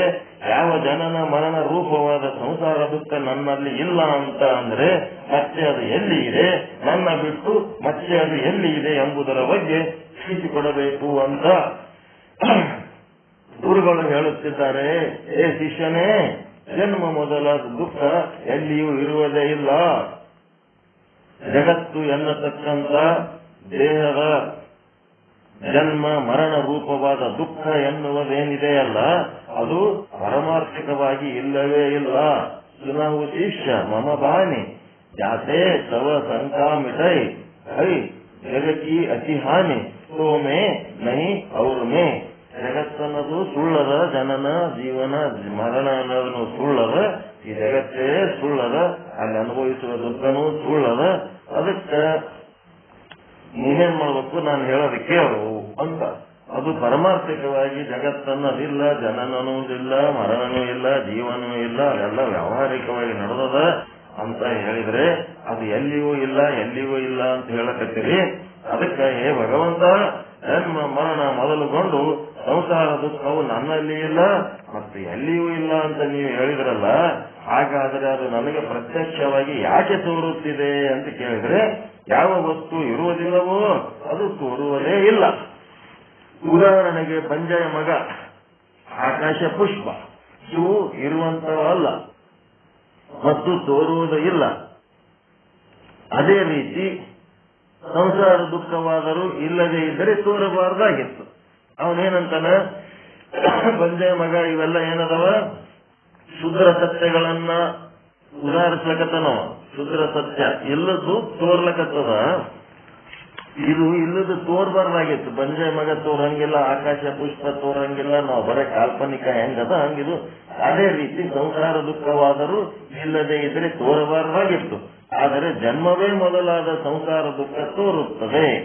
ಆದ್ದರಿಂದ ಜನ್ಮವೇ ಮೊದಲಾದ ಸಂಸಾರ ದುಃಖವು ಇರುವುದಿಲ್ಲ ಅಂತ ಹೇಳುತ್ತಿದ್ದೀರಲ್ಲ, ಅದು ಸಂಭವಿಸುವುದಿಲ್ಲ ಅಂತ ಹೇಳ. ದುಃಖ ಇಲ್ಲ ಅಂದ್ರೆ ಅದು ನನಗೆ ಸಂಭವಿಸಂಗಿಲ್ಲ, ನನಗದು ತಿಳಿತಾ ಇಲ್ಲ. ಅದಕ್ಕೆ ಉತ್ತರ ಏನಂತಾರ, ಆತ್ಮದ ಅಜ್ಞಾನದಿಂದ ಪ್ರತೀತಿ ಆಗುತ್ತಿದೆ. ಆತ್ಮದ ಅಜ್ಞಾನ ಅಂತಂದ್ರೆ ಆತ್ಮಸ್ವರೂಪದ ಏನು ಆತ್ಮಸ್ವರೂಪ ಅದಿ ಅನ್ನೋದು ನಿನಗೆ ಜ್ಞಾನ ಇರಲಾರ್ದಕ್ಕೆ ನಿನಗೆ ಹಂಗ ಆಗ್ಲಕತ್ತದ. ಆತ್ಮದ ಅಜ್ಞಾನದಿಂದ ಪ್ರತೀತಿ ಅಂದ್ರೆ ರಜ್ಜು ಸರ್ಪ ದೃಷ್ಟಾಂತ ಕೊಟ್ಟು ಹೇಳಕತ್ತಾರ. ಆತ್ಮರೂಪ ಅಜ್ಞಾನತೆ ವೈ ಮಿಥ್ಯಾ ಪ್ರತೀತಿ ಜಗತ್ ಸ್ವಪ್ನ ನಭ ನೀಲತ ರಜ್ಜು ಭುಜಕಿ ರೀತಿ. ಶಿಷ್ಯನೇ, ಇಲ್ಲದ್ದು ತೋರುವುದಿಲ್ಲ ಎಂಬ ನಿಯಮವಿಲ್ಲ, ಇಲ್ಲದ್ದು ತೋರಬಾರ್ದಂತೆ ಏನ್ ರೂಲ್ಸ್ ಇಲ್ಲ. ಹಿಂಗಾಗಿ ಇದ್ದದ್ದು ತೋರೇಬೇಕಂತನೂ ರೂಲ್ಸ್ ಇಲ್ಲ, ಇಲ್ಲದ ತೋರಬಾರದು ಅನ್ನಂತ ರೂಲ್ಸ್ ಇಲ್ಲ. ಇಲ್ಲದ ಸರ್ಪವು ರಜ್ಜುವಿನಲ್ಲಿ ತೋರುತ್ತಿದೆಯಲ್ಲ, ಆಕಾಶದಲ್ಲಿ ನೀಲತ್ವ ಇಲ್ಲ ತೋರುತ್ತಿದೆ. ಜನನ ಅವ ಏನ್ ಹೇಳ್ದ, ಉದಾಹರಣೆಗಳು ನೋಡ್ರಿ ಹೆಂಗ ಅಪೋಸಿಟ್ ಅದೋ. ಪಂಜಯ ಮಗ ಅನ್ನೋದು ಇಲ್ಲ, ಅದಕ್ಕದು ತೋರಂಗಿಲ್ಲ. ಅವಂದು ಒಂದು ಉದಾಹರಣೆ ಟೈಪ್. ಈಗ ಇವನ್ ಉದಾಹರಣೆ ಏನದ, ಆಕಾಶದಲ್ಲಿ ನೀಲಿ ಇದೆ, ಅಲ್ಲಿ ನೀಲಿ ಇಲ್ಲ, ಆದ್ರೆ ಅದು ತೋರ್ಲಕತ್ತದ, ಇಲ್ಲದು ತೋರ್ಲಕತ್ತದ. ಅಲ್ಲಿ ಇಲ್ಲದು ತೋರ್ತಾ ಇಲ್ಲದ ದೃಶ್ಯಗಳು, ಇಲ್ಲಿ ಇಲ್ಲದು ತೋರ್ತಾ ಇರುವ ದೃಶ್ಯಗಳು. ಈ ರೀತಿ ಉದಾಹರಣೆ ಕೊಟ್ಟು ಜನನ ಮರಣ ರೂಪ ಸಂಸಾರ ದುಃಖವೇನಿದೆಯಲ್ಲ ಅದು ಪರಮಾರ್ಥದಿಂದ ಇರುವುದೇ ಇಲ್ಲ, ಆದರೂ ಕೂಡ ತೋರುತ್ತಿದೆಯಲ್ಲ. ಯಾಕಂದ್ರೆ ಬ್ರಹ್ಮದ ಅಜ್ಞಾನದಿಂದ ಜನನ ಮರಣ ರೂಪ ಸಂಸಾರ ತೋರುತ್ತಿದೆ. ನಿನ್ನ ಶುದ್ಧ ಬ್ರಹ್ಮ ಸ್ವರೂಪ ಅನ್ನೋದು ನಿನ್ಗೆ ಗೊತ್ತಿಲ್ಲದು ಹಿಂಗಾಗ್ಲಕತ್ತದ.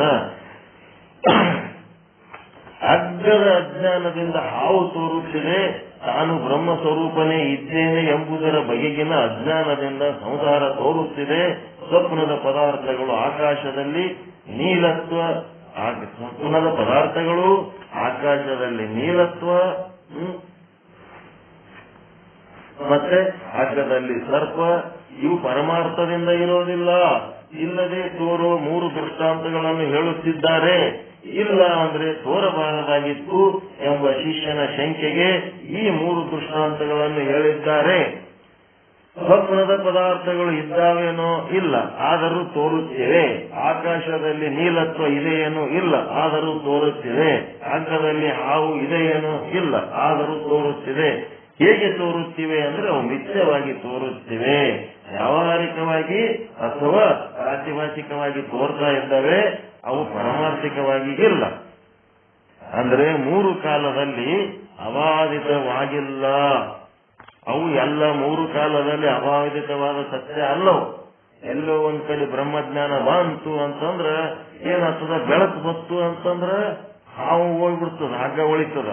ಅದೇ ರೀತಿ ಸಂಸಾರದೊಳಗೆ ನೀವು ಏನೇನು ಸತ್ಯ ಅಂತ ತಿಳ್ಕೊಂಡಿರಿ ಅದು ಬ್ರಹ್ಮಜ್ಞಾನ ಬರ್ತಂದ್ರ ಅದು ಹೋಗ್ಬಿಡ್ತದೆ. ಜನ್ಮ ಮೊದಲಾದ ದುಃಖ ರೂಪ ಸಂಸಾರ ಪರಮಾರ್ಥದಿಂದ ಇರುವುದಿಲ್ಲ, ಮಿಥ್ಯವಾಗಿ ತೋರುತ್ತಿದೆ. 124ನೇ ವಿಷಯಾಂಕದಲ್ಲಿ ರಜ್ಜುವಿನಲ್ಲಿ ಸರ್ಪವು ಹೇಗೆ ತೋರುತ್ತಿದೆ, ಇದು ತತ್ವದೃಷ್ಟಿಯ ಪ್ರಶ್ನೆ. ಮಿಥ್ಯಾ ಸರ್ಪ ರಜ್ಜು ಮೇ ಜೈಸೆ ಆಚೋ ಭವ ಆತ್ಮಾತ್ಮೆ ತೈಸೆ ಅಂತ ಹೇಳಿದ್ರಿ. ಕೈದೆ ಸರ್ಪ ರಜ್ಜು ಮೇ ಬಾಸೆ ಯ ಸಂಶಯ ಮಾನಬುದ್ಧಿ ವಿನಾಶೈ. ಹೇಗೆ ಹಗ್ಗದಲ್ಲಿ ಸರ್ಪವು ಮಿಥ್ಯವಾಗಿ ತೋರುತ್ತದೆಯೋ ಹಾಗೆ ಆತ್ಮದಲ್ಲಿ ಭವ ದುಃಖ ಮಿಥ್ಯವಾಗಿ ತೋರುತ್ತದೆ ಅಂತ ಹೇಳಿದ್ರಿ. ಆ ದೃಷ್ಟಾಂತನೂ ಹೇಳಿರಿ, ಸಿದ್ಧಾಂತನೂ ಹೇಳಿರಿ. ಅದರ ದೃಷ್ಟಾಂತ ಇನ್ನೂ ಡೀಟೇಲ್ ಆಗಿ ಹೇಳ್ರಿ. ದೃಷ್ಟಾಂತದ ಜ್ಞಾನವಾಗದ ಹೊರತು ದಾಷ್ಟಾಂತದ ಜ್ಞಾನವಾಗುವುದಿಲ್ಲ. ಆದ್ದರಿಂದ ಹಗ್ಗದಲ್ಲಿ ಸರ್ಪವು ಹೇಗೆ ತೋರುತ್ತದೆ ಎಂಬುದಾಗಿ ದೃಷ್ಟಾಂತದಲ್ಲಿ ಪ್ರಶ್ನೆ ಇದೆ. ದೃಷ್ಟಾಂತಗಳನ್ನ ಯಾಕೆ ಹೇಳುತ್ತಿದ್ದಾರೆಂದರೆ ಸಿದ್ಧಾಂತವನ್ನು ತಿಳಿಸುವ ಸಲುವಾಗಿ ಹೇಳುತ್ತಿದ್ದಾರೆ. ರಜ್ಜುವಿನಲ್ಲಿ ಸರ್ಪವು ಹೇಗೆ ಇಲ್ಲದೆಯೋ ತೋರುತ್ತದೆಯೋ ಹಾಗೆ ಆತ್ಮದಲ್ಲಿ ಬ್ರಹ್ಮದಲ್ಲಿ ಜಗತ್ತು ಇಲ್ಲದೆಯೇ ತೋರುತ್ತದೆಯಲ್ಲ. ಮೊದಲು ನನಗೆ ದೃಷ್ಟಾಂತವನ್ನ ಚೆನ್ನಾಗಿ ತಿಳಿಸಿಕೊಡ್ರಿ. ಅದಕ್ಕೆ ನಿನಗೆಲ್ಲ ಚೆನ್ನಾಗಿ ತಿಳಿಸ್ಕೊಡ್ತೀನಿ. ಇನ್ನೇನು ನಿನ್ನ ಸಮಸ್ಯೆ ಅಂತ ಎಲ್ಲ ಹೇಳಿನಿ. ಇನ್ನೇನು ನಿನ್ನ ಸಮಸ್ಯೆ ಅಂದ್ರೆ ಹಗ್ಗದಲ್ಲಿ ಹಾವಿನ ಸಮಸ್ಯೆ ಅದರಿ.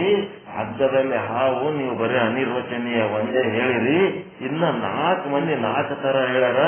ಅವರೇನ್ ಸಣ್ಣವರಲ್ಲ, ಅವರು ಭಾರಿ ದೊಡ್ಡ ಸಿದ್ಧಾಂತಿಗಳೇ ಅದಾರ. ಅದಕ್ಕ ವಿಷಯಾಂಕ 125 ಅಥ ಪ್ರಶ್ನೆ ಅಭಿಪ್ರಾಯ. ನನ್ನ ಪ್ರಶ್ನೆ ನೀವು ಹೇಳೋದೆಲ್ಲ ಮುಗಿತ್, ಬ್ರಹ್ಮಜ್ಞಾನದ ಪಾಠ ಮುಗಿದು ಹೋಗ್ಬಿಟ್ಟದ್ ನೀವು ಹೇಳೋದು. ಆದ್ರೆ ಈಗ ನನಗ ಇಂಥವೇ ಇನ್ನು 4 ಮಂದಿ 4 ಕಡೆ ಹೇಳ್ಯಾರ, ಅದು ಹೆಂಗ್ ಮಾಡ್ಬೇಕು ಅಂತ. ಅಸತ್ ಖ್ಯಾತಿ ಪುನಿ ಆತ್ಮಖ್ಯಾತಿ ಖ್ಯಾತಿ ಅನ್ಯಾತ ಅರು ಅಖ್ಯಾತಿ ಸುನೇ ಚಾರಿ ಮತ ಭ್ರಮಕಿ ಥೌರ ಮಾನು ಕೌನು ಕಯೋ ಯಾ ಬೌರ. ಅಂದ್ರ ಎಲ್ಲಿ ಹಗ್ಗದಲ್ಲಿ ಹಾವು ಮತ್ತು ಶುಕ್ತಿಯಲ್ಲಿ ಬೆಳ್ಳಿ ಮೊದಲಾದವುಗಳು ಇರುವವೋ ಅಲ್ಲಿ 4 ಮತಗಳನ್ನು ಹೇಳಲ್ಪಟ್ಟಿದೆ. ಹಗ್ಗದಲ್ಲಿ ಹಾವು ಹೇಗೆ ತೋರುತ್ತದೆ, ಶುಕ್ತಿಯಲ್ಲಿ ಬೆಳ್ಳಿ ಹೇಗೆ ತೋರುತ್ತದೆ ಎಂಬುದರ ಬಗ್ಗೆ 4 ಜನರು 4 ಪ್ರಕಾರವಾಗಿ ಹೇಳಿದ್ದಾರೆ. ಅದಕ್ಕೆ ಶೂನ್ಯವಾದಿಗಳು ಅಸತ್ಖ್ಯಾತಿ ಹೇಳುತ್ತಿದ್ದಾರೆ, ಕ್ಷಣಿಕವಾದಿಗಳು ವಿಜ್ಞಾನವಾದಿಗಳು ಆತ್ಮಖ್ಯಾತಿ ಹೇಳುತ್ತಿದ್ದಾರೆ, ನ್ಯಾಯ ಮತ್ತು ವೈಶೇಷಿಕರು ಅನ್ಯತಾ ಖ್ಯಾತಿ ಹೇಳುತ್ತಿದ್ದಾರೆ, ಸಾಂಖ್ಯ ಮತ್ತು ಪ್ರಭಾಕರರು ಅಖ್ಯಾತಿ ಹೇಳುತ್ತಿದ್ದಾರೆ. ಈ ರೀತಿ ನಡೆದಪ್ಪ ಇದು. ಅದಕ್ಕೆ ನಿಮಗೇನು ಅನಿಸ್ಬೋದು, ನಾವು ಅನಿರ್ವಚನೀಯ ಸಿದ್ಧಾಂತವನ್ನ ಅತ್ಯಂತ ಒರಿಜಿನಲ್ ಸಿದ್ಧಾಂತವನ್ನ ನಾವು ತಿಳ್ಕೊಂಡ್ಮೇಲೆ ಇವೆಲ್ಲ ತಿಳ್ಕೊಳ್ಳೋ ಅವಶ್ಯಕತೆ ಆದೇನು ಅಂತ ಪ್ರಶ್ನೆ ಬರ್ತದಿಲ್ಲ. ಇದ್ರ ಬಗ್ಗೆ ನಿಶ್ಚಲದಾಸರು ಯಾಕೆ ಮಾಹಿತಿ ಕೊಡ್ಲಕತ್ತಾರ? ವೇದಾಂತ ಸಿದ್ಧಾಂತದ ಪಾಠ ಮುಗಿದು ಹೋಗ್ಬಿಟ್ಟ ನಿಮ್ಗೆ ಹೇಳಿ ಆಗ್ಯದ. ಈಗ ಅನಿರ್ವಚನೀಯ ಖ್ಯಾತಿ ಹೇಳ್ಯಾರ.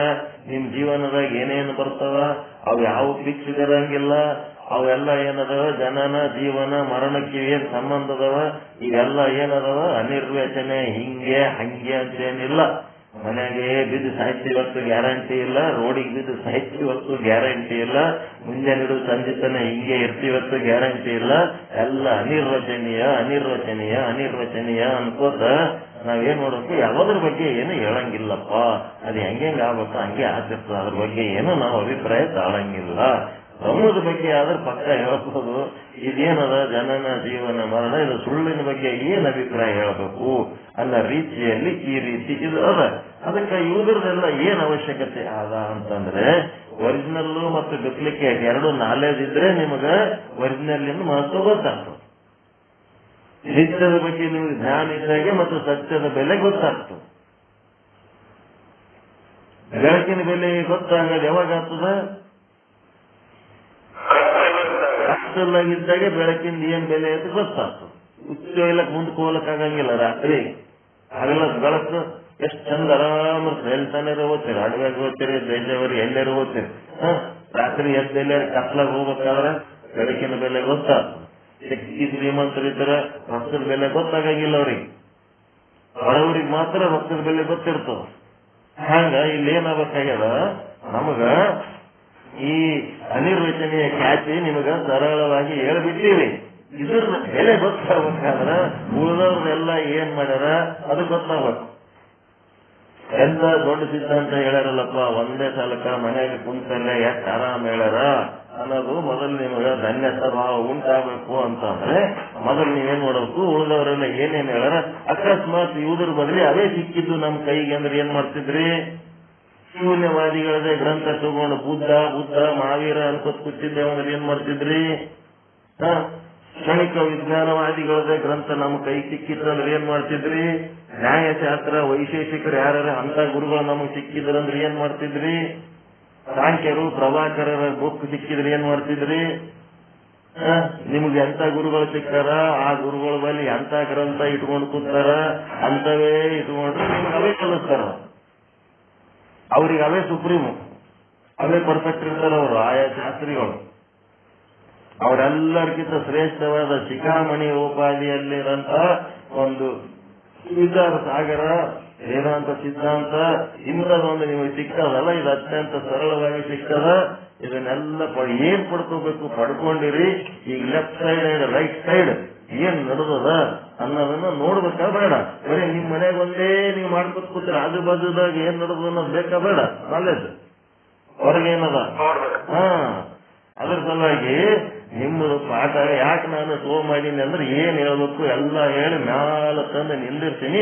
ಒಂದ್ ಸ್ವಲ್ಪ ಕೆಳಗೆ ಹಣಿಕೆ ಹಾಕಿ ನೋಡ್ರಿ ಎಷ್ಟು ಮ್ಯಾಲ ಬಂದಿರಿ, ಏನು ಉಳಿದವರೆಲ್ಲ ಎಲ್ಲೆಲ್ಲದಾರ, ಏನೇನ್ ಸಮಸ್ಯೆದಾಗ ಅದಾರ ಅನ್ನೋದು ಸ್ವಲ್ಪ ಕೆಳಗೆ ನೋಡ್ರಿ ಅಂತ ಸಾಕಾಗ್ತದೆ. ನೆಕ್ಸ್ಟ್ ಇದೇ ವಿಷಯವನ್ನ ಅನುಭವ ಸಾರದಲ್ಲಿ ಶ್ರೀಮನ್ ನಿಜಗುಣ ಶಿವಯೋಗಿಗಳು ತುಂಬಾ ಸುಂದರವಾಗಿ ಹೇಳಿದ್ದಾರೆ. ಅನುಭವ ಸಾರ ಏನಪ್ಪಾ ಅಂದ್ರೆ ಸೂತ್ರ 3ಕ್ಕೆ ತ್ರಿವಿಧ 31 ಏನದ?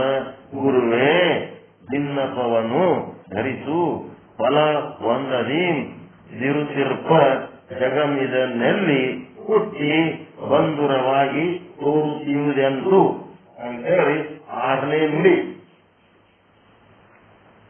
ನೋಡ್ರಿ. ಆ ಬುಕ್ನಾಗ ಸೂತ್ರ ನಿಮ್ಗ ವೇದಾಂತ ರತ್ನಾಕರದೊಳಗೆ ರೆಫರೆನ್ಸ್ ಏನ್ ಸಿಗ್ತದ ಅಂದ್ರೆ 206ನೇ ಪುಟ.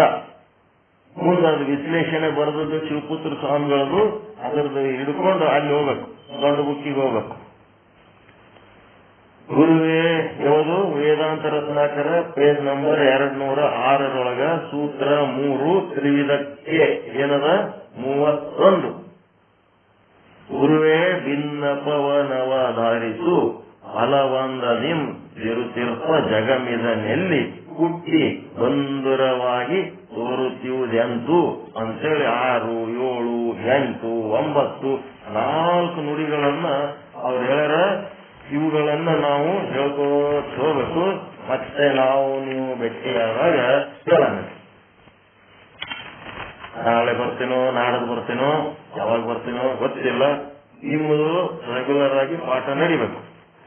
ಇವು 4 ನುಡಿಗಳು ಹೇಳಿದ್ಮೇಲೆ ಮುಂದೆ ಏನ್ ಮಾಡ್ಬೇಕು? ಅಸತ್ಯಾತಿಗೆ ಹೋಗ್ಬೇಕು. ಪೇಜ್ ನಂಬರ್ ಇದು ವಿಷಯ ಅಂತ 126ಕ್ಕೆ ಹೋಗ್ಬೇಕು. ಇದನ್ನ ಮೊದಲ 4 ನುಡಿಗಳು ವಿಶ್ಲೇಷಣೆ ಓದ್ಕೊಳ್ರಿ. ಎಲ್ಲಿ? ವೇದಾಂತ ರತ್ನಾಕರದೊಳಗದ ನೋಡ್ರಿ. ಸೂತ್ರ 3ಕ್ಕೆ ಗುರುವೇ ಭಿನ್ನಪ ಇದು ಹೇಳಿನಲ್ಲ, ಇದನ್ನ ಬರ್ಕೊಳ್ರಿ. ಏನಂತ ಬರ್ಕೊತೀರಿ? ಸೂತ್ರ 3ಕ್ಕೆ ತ್ರಿವಿಧ 31 ಅನುಭವ ಸಾರ ವೇದಾಂತ ರತ್ನಾಕರ ಬುಕ್ ಅದ ನನ್ನ ಹತ್ರ. ಅದ್ರೊಳಗೆ ಇದು ಅದ. ಇದು ಬೇರೆ ಅವರು ವಿಶ್ಲೇಷಣೆ ಮಾಡಿದ್ರೊಳಗ ಈ ಫಸ್ಟ್ ಸಾಲ ಬರ್ಕೊಂಡ್ರೆ ಗೊತ್ತಾಗ್ಬಿಡ್ತು. ಗುರುವೇ ಭಿನ್ನಪವ ನವಧರಿಸು ಫಲವಂದದಿಂ ತಿರುತಿರ್ಪ ಜಗಮಿದ ಎಂದೆಲ್ಲಿ ಹುಟ್ಟಿ ಬಂಧುರವಾಗಿ ತೋರುತ್ತಿಯುವುದೆಂತು. ಇದು 6ನೇ ನುಡಿ.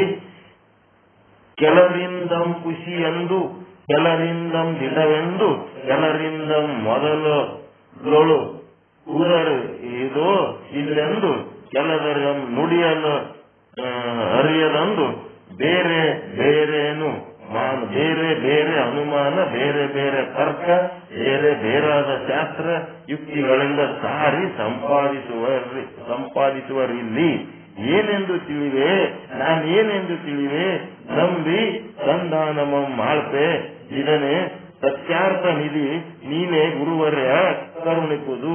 ಒಬ್ಬೊಬ್ರು ಒಂದೊಂದು ಹೇಳ್ತಾರಪ್ಪ, ಒಬ್ಬರಿಗೆ ನೋಡಿದ್ರೆ ಕಾಣಂಗಿಲ್ಲ ಅಂತಾರ, ಒಬ್ಬರು ಅದ್ರ ಬಗ್ಗೆ ಏನು ಹೇಳಕ್ ಬರಂಗಿಲ್ಲ ಅಂತಾರ, ಒಬ್ಬರು ಸತ್ಯ ಅಂತಾರ, ಒಬ್ರು ಮಿಥ್ಯೆ ಅಂತಾರ, ಹಂಗಂತಾರ ಹಿಂಗಂತಾರ. ಯಾವ್ದು ಕೇಳ್ಬೇಕು ಯಾವ್ದು ಬಿಡ್ಬೇಕು ಅಂತ ಹೇಳಿ ಗುರುವೇ ಭಿನ್ನಪವನ್ ಅವತರಿಸು. ಅನೇಕ ಪ್ರಕಾರವಾಗಿ ತೋರತಕ್ಕಂಥ ಜಗತ್ತು ಇದು ಏನು ಎಲ್ಲಿ ಹುಟ್ಟಿ ಒಂದವಾಗಿ ತೋರುತ್ತಿದೆ. ಕೆಲವರು ಸುಳ್ಳು ಎನ್ನುತ್ತಿದ್ದಾರೆ, ಕೆಲವರು ಸತ್ಯ ಎನ್ನುತ್ತಿದ್ದಾರೆ, ಇನ್ನು ಕೆಲವರು ಮೊದಲು ಇರುತ್ತದೆ ಎನ್ನುತ್ತಾರೆ, ಇನ್ನು ಕೆಲವರು ಜ್ಞಾನವಾದ ಬಳಿಕ ಇಲ್ಲವಾಗುತ್ತದೆ ಎಂದು ಹೇಳುತ್ತಾರೆ. ಹೀಗೆ ಅನೇಕ ಪ್ರಕಾರವಾಗಿ ಹೇಳಿದ್ದಾರೆ. ಸುಮ್ಮನೆ ಹೇಳಿಲ್ಲ, ಬೇರೆ ಬೇರೆ ಅನುಮಾನ, ಬೇರೆ ಬೇರೆ ತರ್ಕ. ಅವರನ್ನು ಸುಮ್ಮನೆ ಹೇಳೋರೇನು ಅವರು ಅನುಭವಿಸಿ ಹೇಳ. ಬೇರೆ ಬೇರೆ ಶಾಸ್ತ್ರ ಯುಕ್ತಿಗಳಿಂದ ಸಾರಿ ಸಂಪಾದಿಸುವರಿಗೆ ಎಲ್ಲರೂ ಶಾಸ್ತ್ರ ಅವು ಇಟ್ಕೊಂಡು ಕುಂತು ಸಂಪಾದಿಸ್ಲಕತ್ತಾರಪ್ಪ. ಹೆಂಗದ ಸಾಧನೆ ಮಾಡ್ಲಕತ್ತಾರ, ಸಂಪಾದಿಸ್ಲಕತ್ತಾರ ಜ್ಞಾನ. ಒಬ್ಬರಿಗಿಂತ ಇನ್ನೊಬ್ಬರು ಬೇರೆ ಬೇರೆ ಅನುಮಾನಗಳನ್ನು ಹೇಳುತ್ತಿದ್ದಾರೆ. ಬೇರೆ ಬೇರೆ ತರ್ಕಗಳ ಮೂಲಕ ತಮ್ಮ ಶಾಸ್ತ್ರ ಯುಕ್ತಿಗಳನ್ನು ಬಲಪಡಿಸುತ್ತಿದ್ದಾರೆ. ಆದ್ದರಿಂದ ಏನೆಂದು ತಿಳಿವೆ, ಏನೆಂದು ನಂಬಿ, ಏನೆಂದು ಸಂಧಾನ ಮಾಡುತ್ತೆ, ಯಾವತ್ತು ತಿಳ್ಕೊಳ್ಳುವ ಮಾರಾಯ. ಸತ್ಯಾರ್ಥ ನಿಧಿಯೇ ನೀನು ಗುರುವರ್ಯ ಕರುಣಿಸು. ನೀನು ಒಂದು ಸತ್ಯಾರ್ಥ ನಿಧಿಯಪ್ಪ. ನೀನು ಇವರೆಲ್ಲರೂ ಶಾಸ್ತ್ರ ಓದಿದ ಕೆಲಿ ಕೆಟ್ಟ ಹೋಗ್ಬಿಟ್ಟದ, ನೀ ನನಗೆ ಕರುಣಿಸು. ಈ 4ರಲ್ಲಿ ಏನೆಂದು ತಿಳಿದುಕೊಳ್ಳಲಿ ಅಂತ ಪ್ರಶ್ನೆ ಮಾಡಿದ್ದಾರೆ. ಪರಮಾನುಭವ ಬೋಧೆಯಲ್ಲಿ ಶಿವಪುತ್ರ ಮಹಾಸ್ವಾಮೀಜಿಯವರು ಬಹಳ ವಿಸ್ತಾರವಾಗಿ ಬರೆದಿದ್ದಾರೆ. ಅದನ್ನೇ ಇಲ್ಲಿ ಸಂಕ್ಷಿಪ್ತವಾಗಿ ವಿವರಿಸಿದ್ದಾರೆ.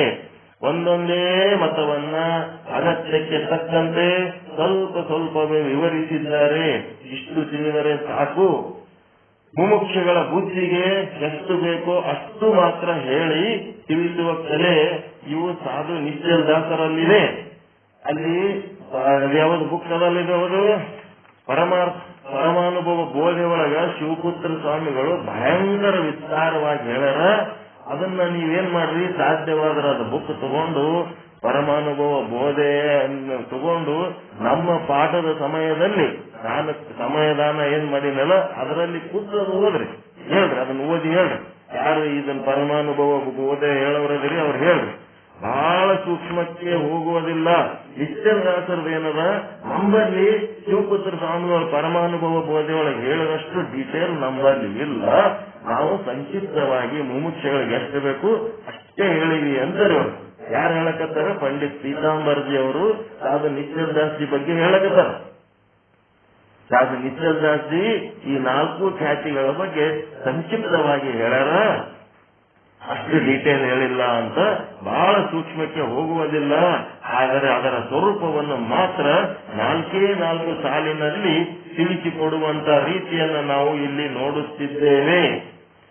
ಇಲ್ಲಿ ಒಂದು 4 ಸಾಲಿನಾಗೆ ಒಂದೊಂದು ಖ್ಯಾತಿ ಮುಗಿಸ್ಬಿಡ್ತಾರ, ಸಂಕ್ಷಿಪ್ತವಾಗಿ ಮುಗಿಸ್ತಾರ. ಆದ್ರೆ ಇದನ್ನ ಡೀಟೇಲ್ ಆಗಿ ಹೇಳಿದವ್ರು ಯಾರಪ್ಪ ಅಂತಂದ್ರೆ ನಿಜಗುಣ ಶಿವಯೋಗಿಗಳ ಒಂದು ಅನುಭವ ಸಾರದೊಳಗ ಇವರು ಶಿವಪುತ್ರ ಸ್ವಾಮಿಗಳು ಹೇಳ್ಯಾರ. ಇದನ್ನ ನೀವು ಓದ್ತೀರಾ, ನಾಳೆ ಇದನ್ನ ಓದ್ತೀರಾ? ಅದ ಇಲ್ಲ ಬುಕ್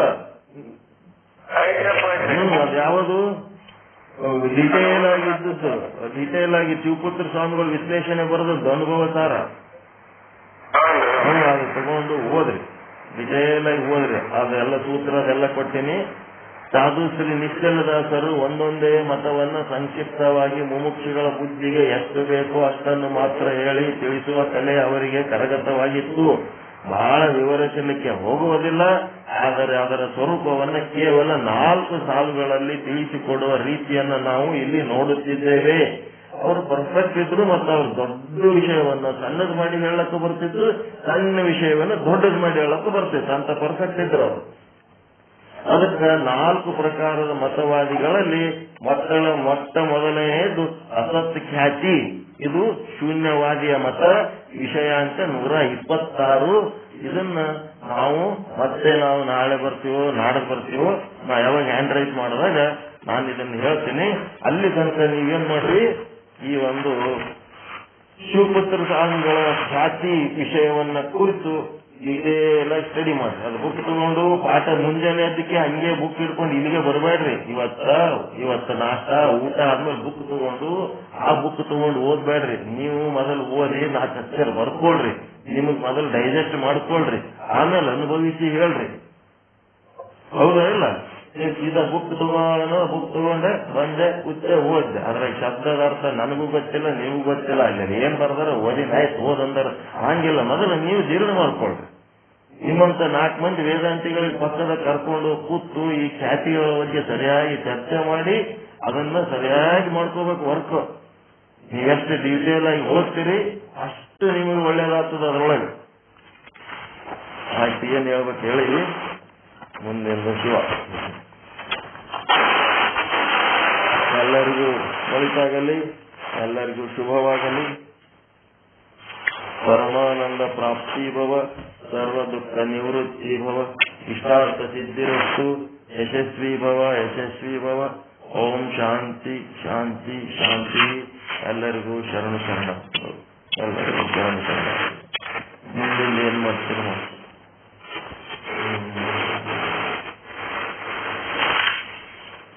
ಇದುವರೆಗೆ ಶುದ್ಧ ಬ್ರಹ್ಮೇಶ್ವರ ಸದ್ಗುರುಗಳಾದ ಶ್ರೀ ಶರಣಪ್ಪ ಮಹಾಸ್ವಾಮಿಗಳು ಈ ಜ್ಞಾನಿ ಮುಮುಕ್ಷು ಇವರಲ್ಲಿ ಅಂತ ಏನೈತಂತ ಅದರ ಅರ್ಥ ತಿಳಿಸಿಕೊಟ್ರು. ಮತ್ತೆ ಈಗ 4 ಖ್ಯಾತಿಗಳನ್ನ ಹೇಳಿದ್ರು. ಅವುಗಳ ವಿವರಣೆಯನ್ನ ಮತ್ತೆ ಮುಂದಿನ ಅವಧಿಯಲ್ಲಿ ಹೇಳಿಕೊಡ್ತಾರೆ. ಇಂತಹ ಜ್ಞಾನವನ್ನು ಕೊಡುತ್ತಿರುವ ಸದ್ಗುರುಗಳಿಗೆ ಅನಂತ ಅನಂತ ಧನ್ಯವಾದಗಳು.